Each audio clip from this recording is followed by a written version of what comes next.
All right, people, you know that sound. It is the Unfiltered band. Means yes, another episode of Unfiltered coming your way here and now. Officially, this will go down as episode number 131. Another episode of the Free Agent Carousel. We go inside the front office as we welcome back our good friend Jim Duquette. Duke, how are you, sir? Thank you for joining me. Hello. How are you, Casey? Everything's I am good on this end. Thanks. I'm doing well. We could both. I could tell by looking at you, and I feel certainly that even though I'm in the south, it's like 33 degrees here. So, what's the weather up Yeah. there right now? We woke up this morning in the 20s. It is about 20 degrees colder than normal. Ooh. Yeah, it's going to get Yeah, warmer today, thankfully, but it's not good. Not fun. it's No freezing. thanks. It's freezing. It's all right. We get to Yes. it's good around Thanksgiving time because the more you eat, the more you get to pack on to keep some of that warmth. And big clothes don't show all the weight for dad bods like you and me, so that's good.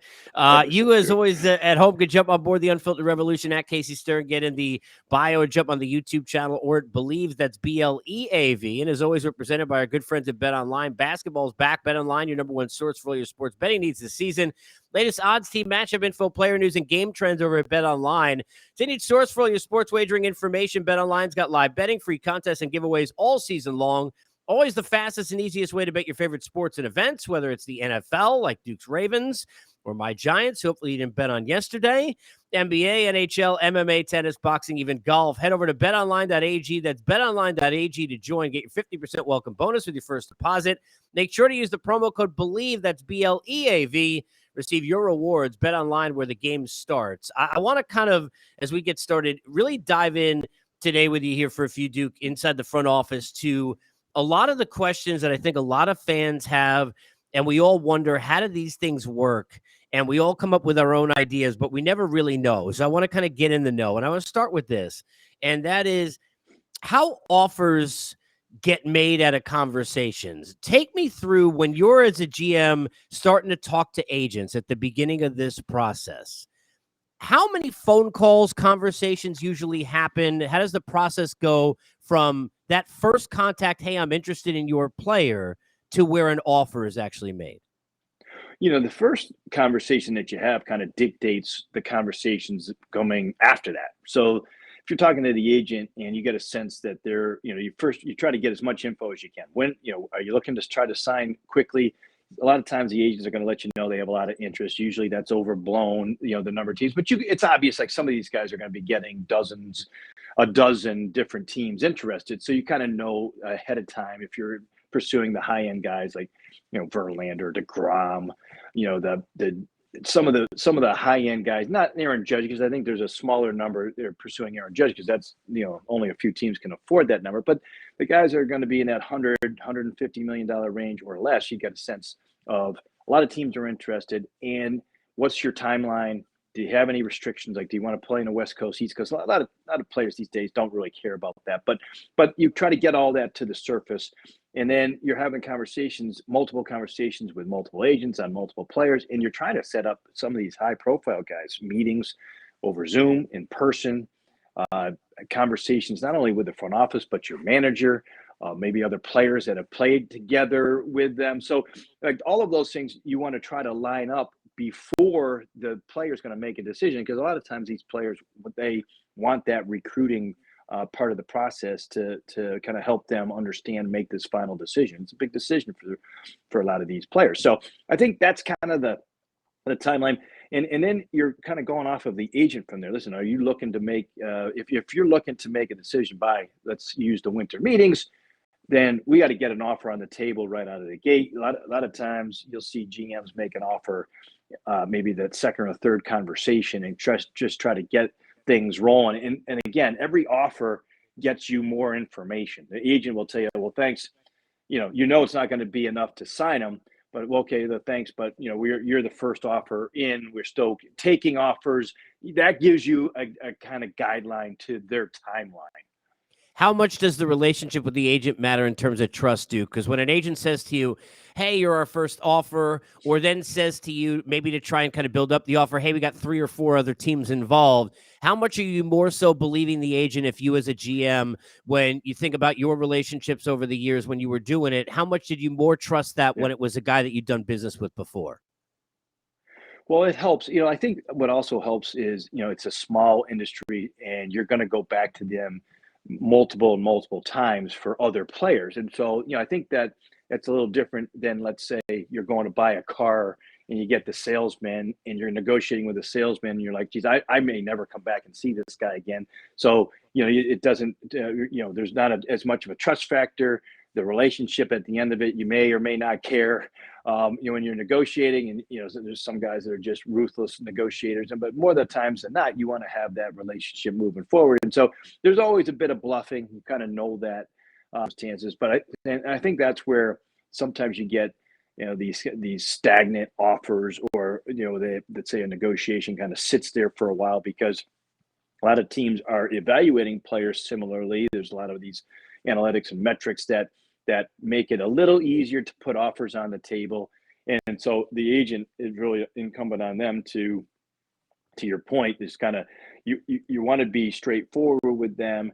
But it's also a little bit of a shell game or a guessing game if you're in the front office. Like, you don't know the other offers. You don't know who's pushed the envelope, who's willing to go there, but you always know there's one or two teams that will. So I think that the relationship, even though it's important, at the end of the day, they're working for their client, and you kind of know that, that you can trust, in some cases, 20% of their word, some cases, 50%. I don't know if you can completely 100% trust it, what the agent is telling you, because it's their job to bluff you and to negotiate the highest deal. Yeah, I want to talk about the first offer, which I was Jim Duquette. When you talk about the first offer, I think about, you mentioned the car sales guy. I always try and, over the years, dumb it down to, hey, like, we've all, whether it's a house and you're putting a bid on, right, or whatever it is, we've all kind of been there in our own different areas. And you think about making a competitive offer. You don't want to lowball. You want to be in the ballpark. You don't want to give your best offer because then you have nowhere to go. You also may not have to go that high if no one else has gone that high. How difficult is that portion of it, Duke? Because you really don't know the answers on the other side. How important is it that when you give an offer in an off season like this with any of these free agents, that it's good enough to be in the mix, right? But that you're giving yourself enough wiggle room with your owner that you have somewhere higher to go if you need to get the deal done? That's where maybe the relationship pops in a little bit. So a lot of times you can talk to an agent and say, listen, this is where we see him. You may have other people that view him differently. This is where we see him. And a lot of times, if you have a good relationship with the agent, he may tell you, listen, I'm going to save you a lot of time. You don't have a chance at that offer. There's no shot at getting the player. You should look elsewhere. And a lot of times you can tell if they're bluffing or not based off of your own evaluation. And there's sometimes big gaps with guys based off of maybe the year that they had coming into the free agent year. And so that's where the relationship does help. And I think, though, that when you have let's say, use Scott Boras as an example, because he is, I think, the best negotiator out there, and he really leaves you guessing on where your offer stands compared to everybody else. And that, to me, has always been the most effective way. Like, I don't know, I'm just kind of shooting in the dark here, trying to make an offer. Almost always, if you're making an offer that he feels as though he's going to make an extreme reaction, that the player is completely offended, and you have to sort through what's real and what's kind of the BS part of that conversation, because at the end of the day, I'll go back to the Carlos Beltran conversations that I was a part of back in the early 2000s. You make an aggressive offer, that you're one of the more aggressive ones, and when he's acting offended by that, then that that's not really an effective bluff at all. And so He you just could be kind of have to high-fiving the sit there. player and then saying, shush, right? And then turning around to you, trying to get a higher number, thinking, hey, we can get more out of them, No right? question. He's always pushing that envelope, right? And leaving you wondering, geez, is our offer really low compared to the other one that they have out there? In that particular case, it was the Astros. By the way, we were probably $30 million higher than the Astros at the time, but he made it sound all the way to the end, made it sound like we were lagging in our offer, trying to get us to push the number up. So it's that constant back and forth that you try to sort out. And really, sometimes it just comes down to what's your willingness to go to what number, and then you just kind of sit there. And if you lose out on the player, then you lose out on the player. But that's the hard part about it, especially if you put all of your eggs in the one basket. You've been in and I want to talk about a bunch of these different situations, but I remember going back to the Pedro scenario, which you were involved in those conversations. And for those who remember, in the Wayback Machine, at the time, the Red Sox had given, I think they gave Pete like a 2-year offer. I mean, right? And you guys ended up giving 4. And right for 54 or something like that, which now seems like no money, but at the time was a lot. And he earned more than that in terms of just showing up every 5 days with what he brought to the franchise. We talked about that over the years, but I bring it up because the difference between years, I referenced about a week ago, a very different situation, but near home to you in Baltimore, where Nelly Cruz wanted 4 years. He gets a 3-year offer from the Baltimore Orioles. Scott plays him into the season. He goes to Seattle, and Baltimore never was the same for not giving that extra year. Does this Jacob deGrom situation come down to the Mets probably willing to give 3, break their own record at AAV to keep him, and deGrom getting 4 elsewhere in the market? And that being kind of where the battle's going to begin? Is that where we're at with deGrom? How do you see this thing? I think so. I think, deGrom, I mean, they're trying to push 5. They're not going to get 5. And if I'm looking at a team, that's interested in deGrom, and you kind of read through some of the information that's out there, the Mets' willingness to go to 3, and there's also been reports out there that they're reluctant to go to 4, whatever it is. That means he's going to get 4. It may not be with the Mets, it may be with somewhere else, and that's where the difference, I think, lies. And if you're deGrom, you have to sort out: do you want to go for that extra year with likely more money somewhere else, and what's their chances of winning? Let's say Texas, who a lot of rumors out there, and obviously former teammate of his, Chris Young, is the general manager there. Bruce Bochy just was hired as a guy that wants to win now. They spent all this money last year. They're going to have to back that up with more money this year. Like, to get a player or a pitcher like deGrom, they have the extra year, and then deGrom has to decide if that's the spot he really wants to go, or does he want to go back to the place that he knows with an average annual value of likely going to be, record breaking north of Max Scherzer, who they already record breaking signing last year. So I really do think it's going to come down to something as we'll call it simple as that. Yeah, I look at the deGrom situation. Here's where I want to dig into. We're chatting with Jim Duquette, because I look at one of the things that's always fascinated me, that real great GMs and agents on their side are really good at, is how do you keep balls in play when you're really focusing on one guy, and how important that is, because in a scenario like, let's say, if the Mets were to lose deGrom, and them having conversations with Verlander's people, having conversations about Senga, having conversations about Rodon and whoever else it may be, making sure, Duke, as a team, you don't get cut out, shit out of luck, so to speak, because you're in on deGrom. He goes to the Dodgers, let's say, who maybe shock you and give 4 years. Yeah. And all of a sudden, the other guys are already deeper in conversation, and maybe it's too late to get in. How much is that what this is all about? And how difficult is that? I mean, how are you doing that if you're a team like the Mets, or even Houston, if they lose Verlander, right? Where else are they going to go? How do you keep the other balls in play when and those agents know, Duke, that's not your top guy? Those agents know, the agent for Rodon, hey, they know you're in on deGrom, and that's your dude, and they're probably second fiddle. How are you making them feel like that first guy when they know they're kind of waiting in the wings in case dominoes get to that level? That I think is the most challenging part about all this discussion, is you need to have parallel conversations with 3. Right now, if you look at the free agent market, the guys that could replace deGrom are Verlander and Senga, the Japanese pitcher coming over that's being posted as well. Those are like the 3. And then you could throw Rodon in there too. So you have a couple of options, and you're making sure that those guys feel like they're your number 1 choice or number 2 choice, or possibly even like, hey, we want to do both potentially. In the Mets case, they could certainly afford to do both, but you're trying to make sure that hey, we're going to sign. The message to those other free agents is, we're the pitcher, the starting pitcher that is willing to sign first. If we match up, we're willing to that lands the player. And it might come to the point where you're having that conversation with deGrom's people and say, listen, we're coming down this road with another pitcher. We want him.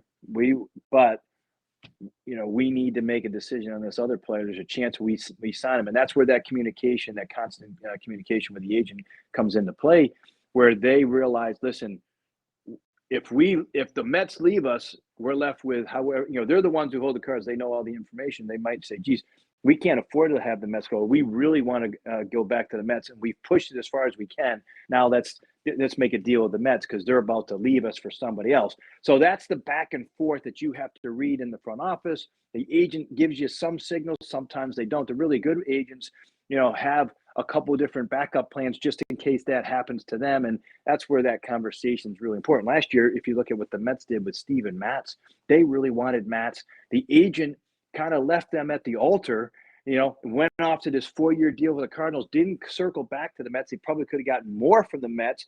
And at the end of the day, worked out for New York because they went out and they traded for, Chris Bassett and did a couple other things, and Matz got injured. But that's an example of maybe a lack of communication from the player side that ended up working out okay for the team side. You mentioned a trade for Bassett, and I want to dig in here on the Mets for a second, and then I'll go back kind of open wide for a bit.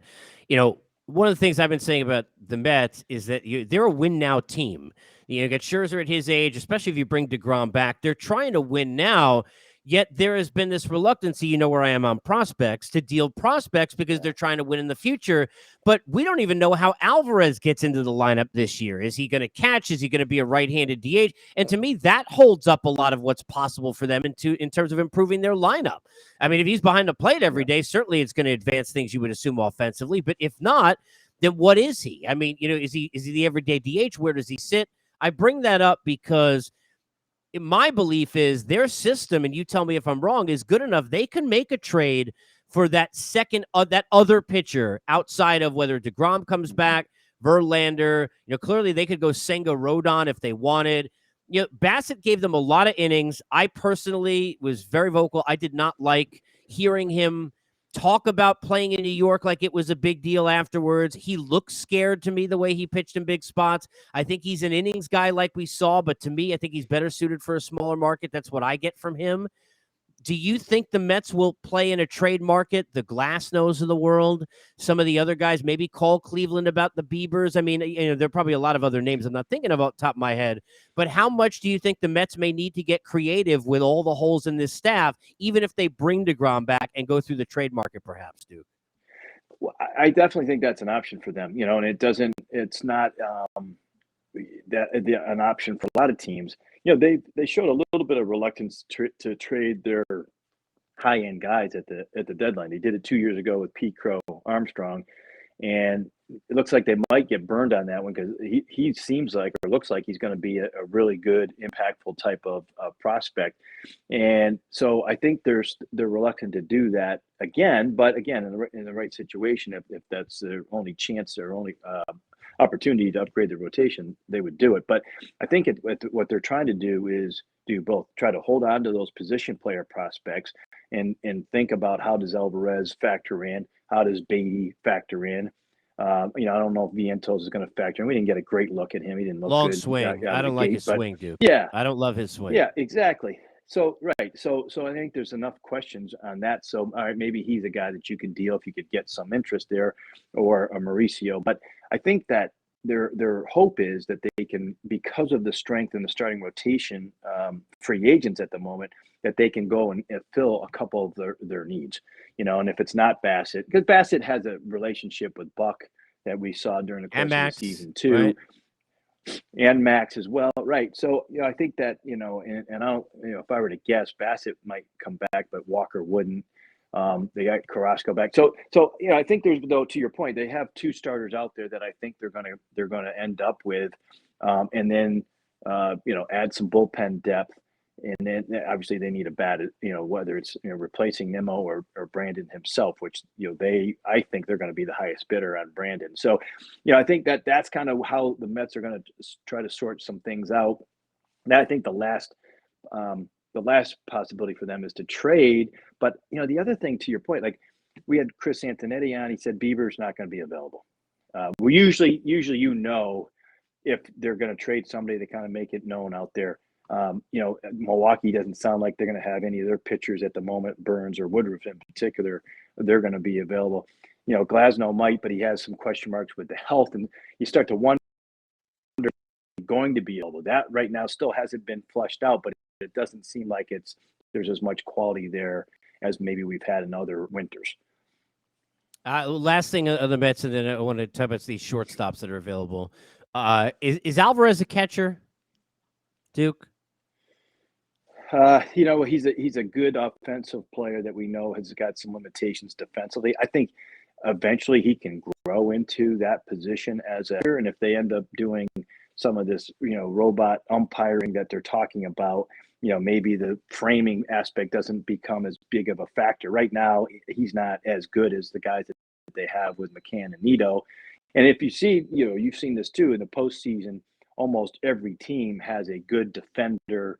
Even Realmuto, who's a good offensive Salvador player, Perez, has a tremendous ability. Buster Salvi, Posey, even Roberto Perez. Catch. I mean, right? Every team's got to have a catcher. Look, Kurt Suzuki, right? You got to have a guy who knows how to receive. Maldonado certainly fits into that as well. Maldonado, yeah. Sean Murphy's going to be available for Oakland. He's a really good two-way player. Yeah. Danny Jansen with Toronto, Alejandro Kirk. So there's a bunch of guys like that that are out there. Alvarez isn't that, but I do think he can be an offensive guy that let's say he caught defensively 50 games and then played in the DH role the rest, whatever number that is. If he's swinging the bat well, he gets 80 games as an offensive player. I think he's going to be a guy that we don't know a lot how it's going to look, but you feel pretty confident that he's going to be a good major league hitter. He's got a good idea of the strike zone. So I think that's how they insert him to the major league level. They ease him in on the defensive side, but the bat plays. So perhaps eat a lot of McCann's money, get rid of that last year somehow. Alvarez backs up Nito, learns from him, and DHs some right-handed kind of a thing. I want to talk about the shortstops here because I'm fascinated by this group. I look at it this way. I'd be almost shocked if Dansby Swanson's not playing here in Atlanta. They got all these contracts. They saved all this money on, Duke. I understand they paid Riley long-term, but they went out and extended Olsen immediately and all these guys, and Swanson has become the leader in that room. He's a hell of a player, very reminiscent to me of Chase Utley in Philadelphia in terms of he's the glue. You could tell in the way he plays, the example he sets. He's a big-time hitter. Of the four, is that the one that you're most sure goes back to his team, or would you take Bogarts, Red Sox, Turner, Dodgers, or Correa Twins? I mean, which one's most likely to go back to the team that they were on, Duke? I think Swanson is the one that most likely goes back to Atlanta. I think when you look at the other guys, they're all going to be high salary and AAV guys. Swanson, I think the agent might be evaluating the market out there for Swanson. Like, he's not a $200 million shortstop. He's just not. And, for me, they could have, and I think they should have been able to get something signed before he became a free agent. So that's the one hesitation, about him going back to Atlanta that I have. But, I kind of look around the other teams that are going to push the envelope. Like, I think he's over $100 million player. Oh, sure. In most cases. And so, if that's the case, and I think Atlanta has the flexibility to go there, and they've talked about their payroll being top 5 in the game, they have plenty of room to bring him back. I think it's a perfect fit for him, and likely that he would return to the Braves. When you look at Turner, Philadelphia, even before the Bryce injury, to me just keeps, it screams everything that they want.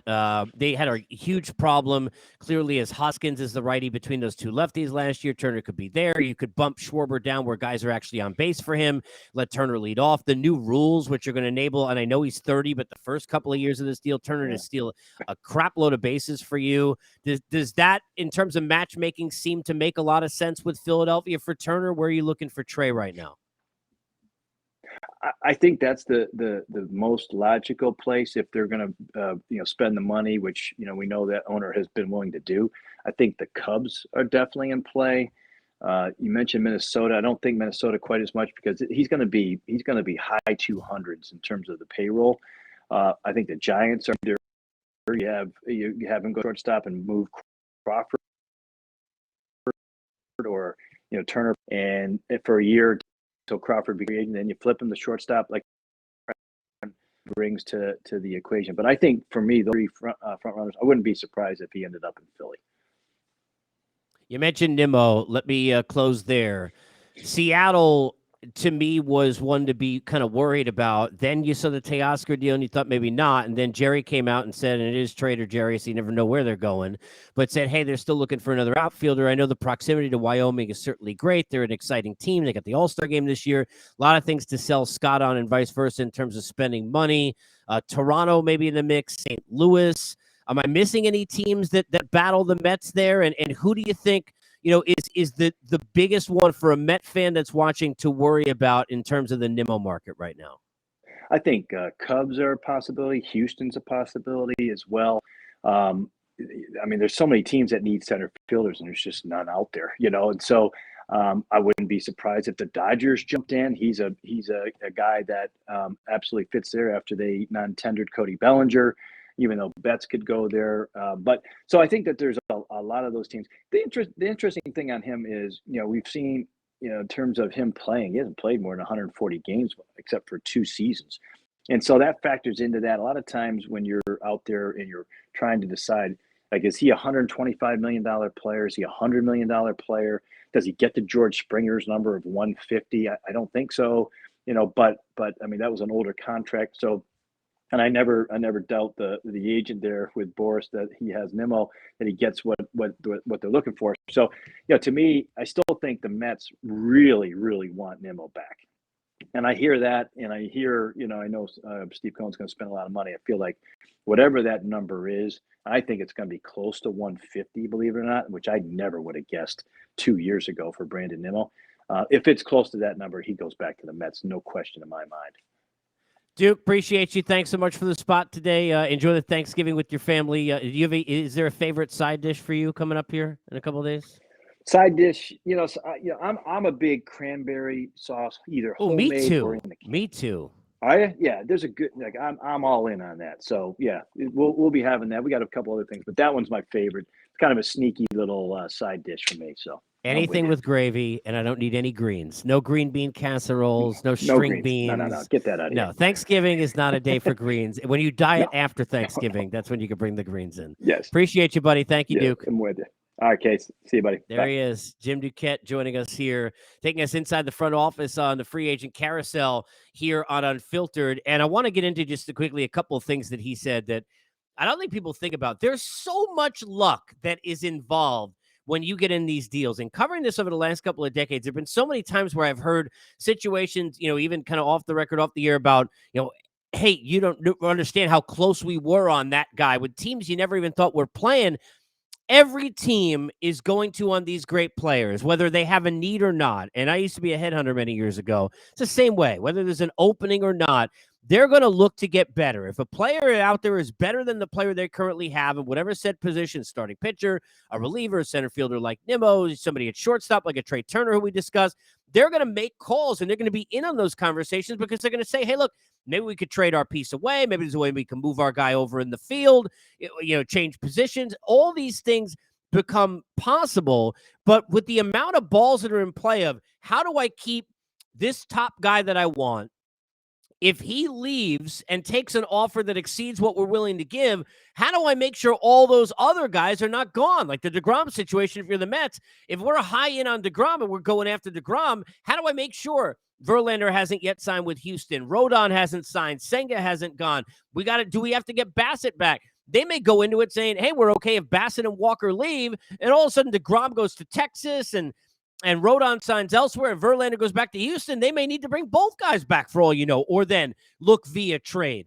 A lot of this is luck and timing, and it is not a direct science, but the ones who are the best at it, the GMs who do the best job, it's about relationships and rapport. Like anything in sales, the relationships and the rapport that they have with these agents and the connections allow them to be in the mix. What you want most of all is to never lose a guy without knowing you lost a guy. You're okay with deciding, hey, look, no, we're not going to hit that number, but you want to say, thank you for coming back to me. Thank you for bringing it back here for a chance for us to get there. We're not going to hit that mark. Go ahead and take the player. Best of luck, right?